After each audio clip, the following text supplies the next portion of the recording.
Optimization is one of the biggest problems in games today, and one of the things gamers struggle with the most is video settings. For most people, the go-to options are just ultra and resolution, but what about the more detailed settings?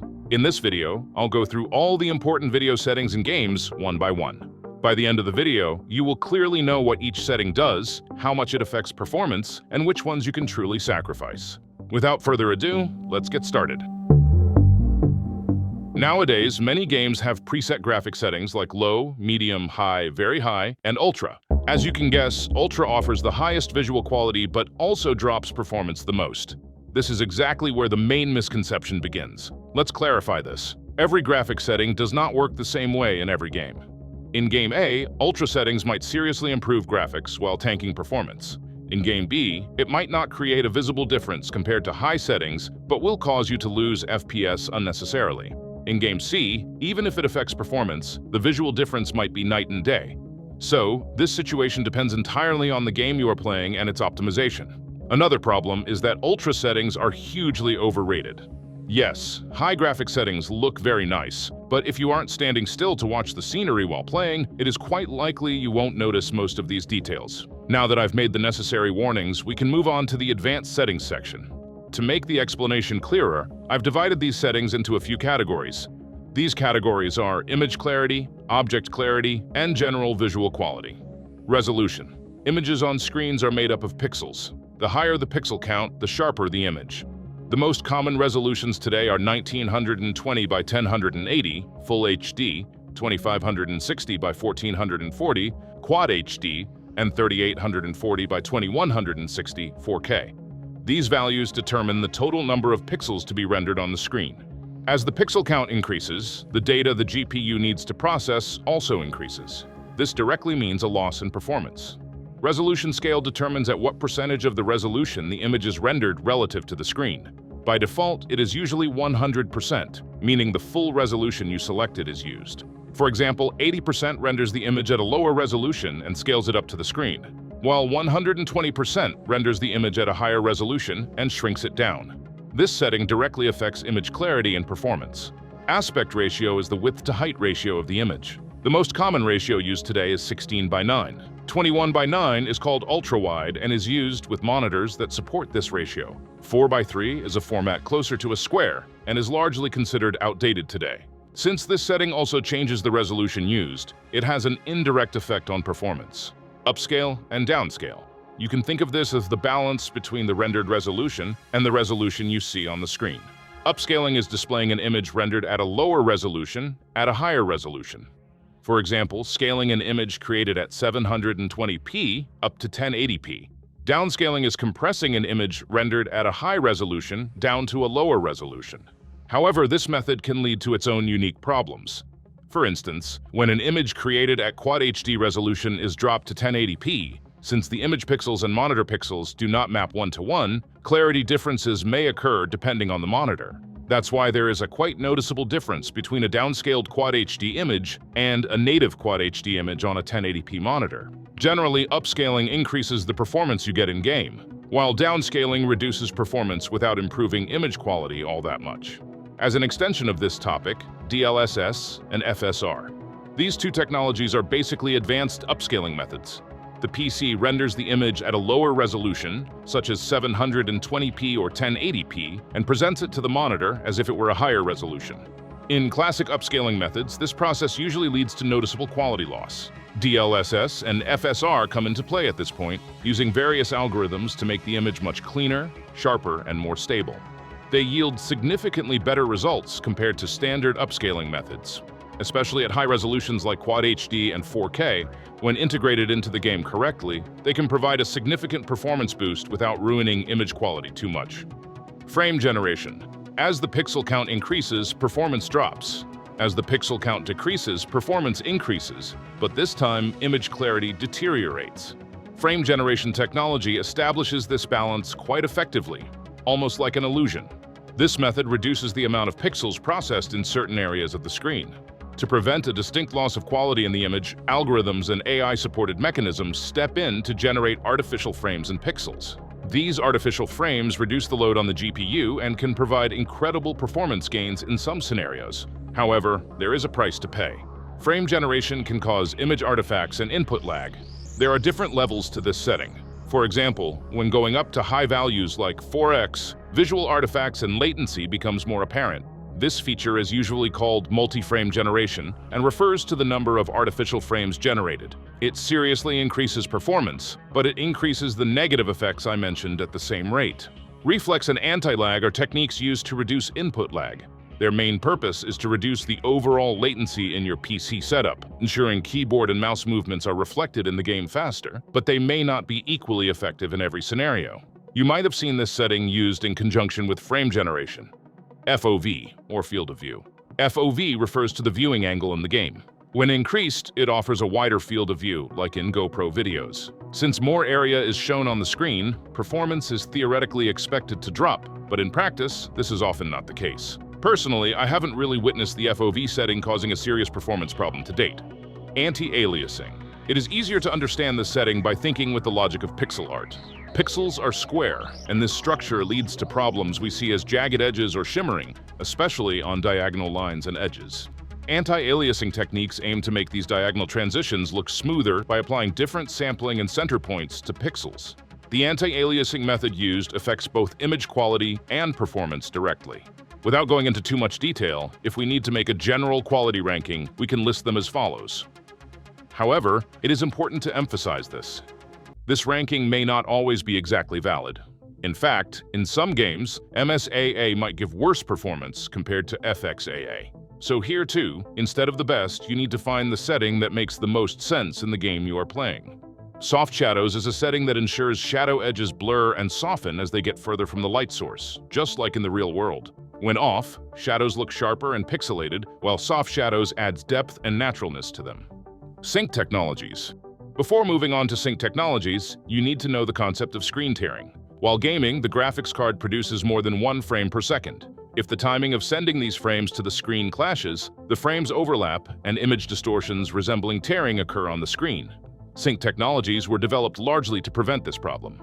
VSync locks the FPS received from the game to a determined FPS value or the monitor's Hertz value. VRR, or variable refresh rate, FreeSync derivatives, and G-Sync compatible dynamically synchronize the refresh rate of the monitor with the FPS you get from your PC. This largely prevents tearing. In G-Sync and G-Sync Ultimate, there is an additional hardware module inside the monitor. Therefore, they usually give more stable and successful results compared to FreeSync solutions.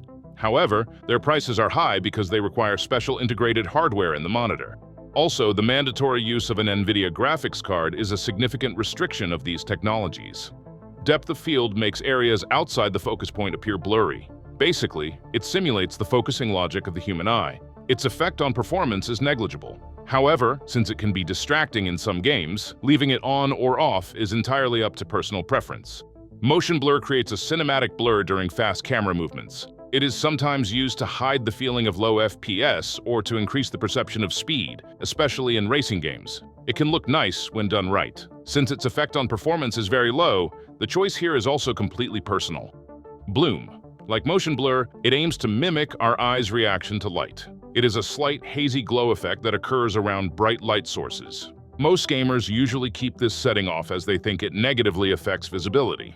Post-processing is a kind of makeup effect applied right after the frames to be sent to the screen are drawn and completed by the graphics card. Most settings in this category do not seriously affect performance. You can think of this like applying an Instagram filter to a photo after taking it.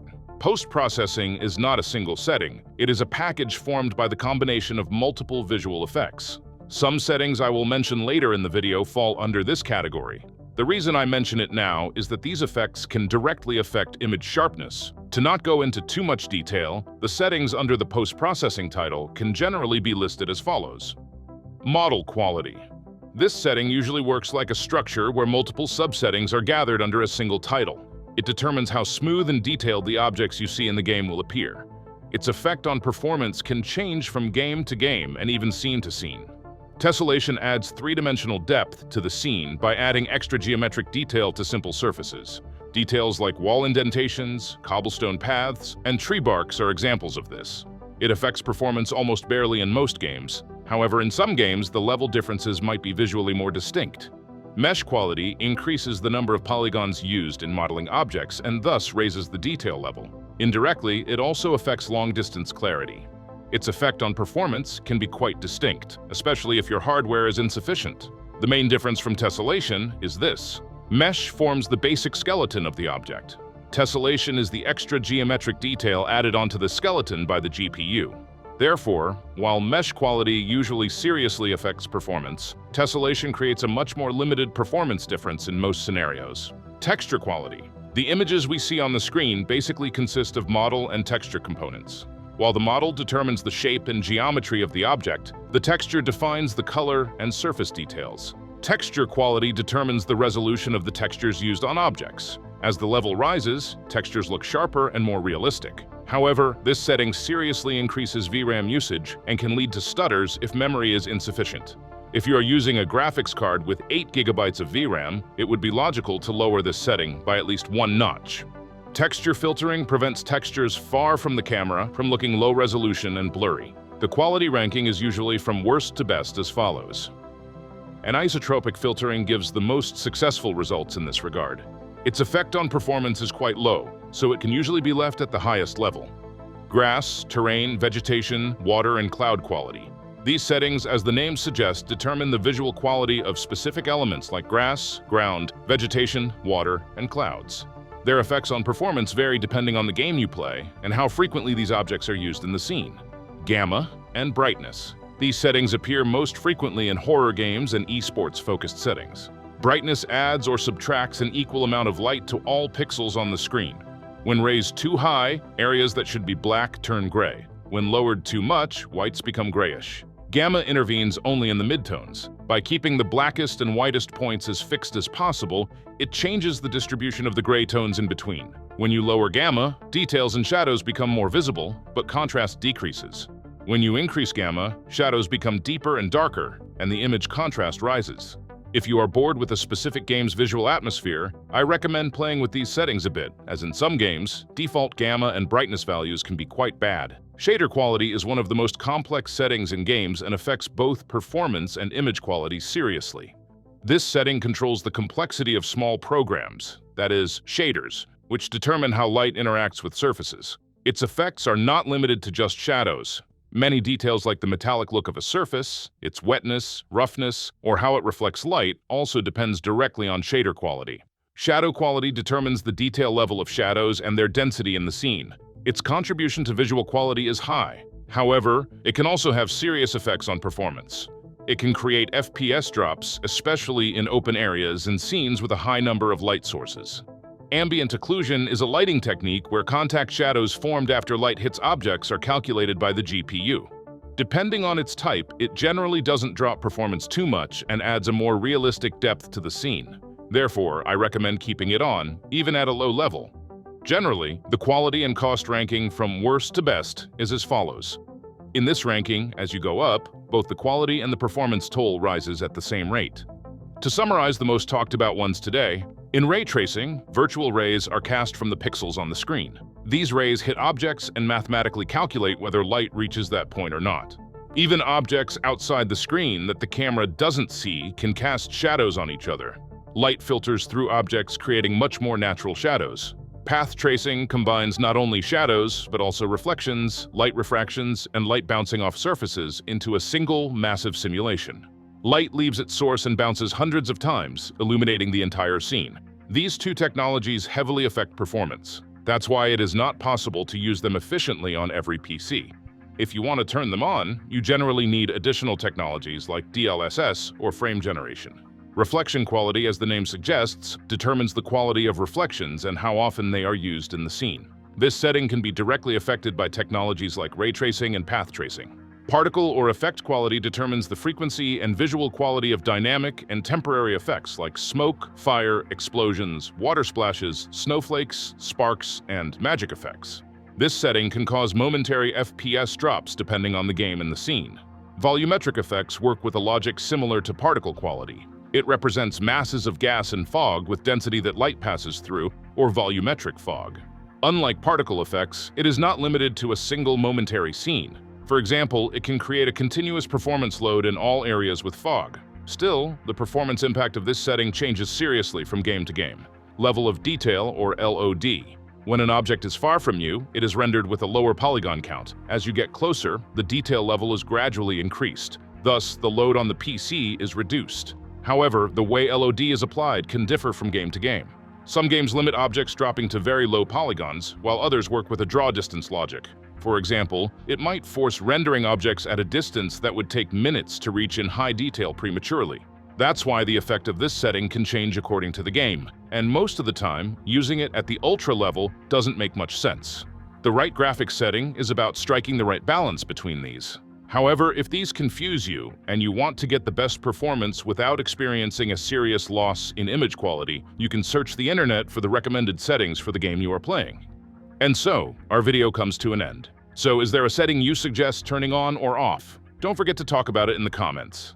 If you liked the video, don't forget to hit the like button. If not, feel free to dislike it. Stay mysterious until the next video. Take care, and bye.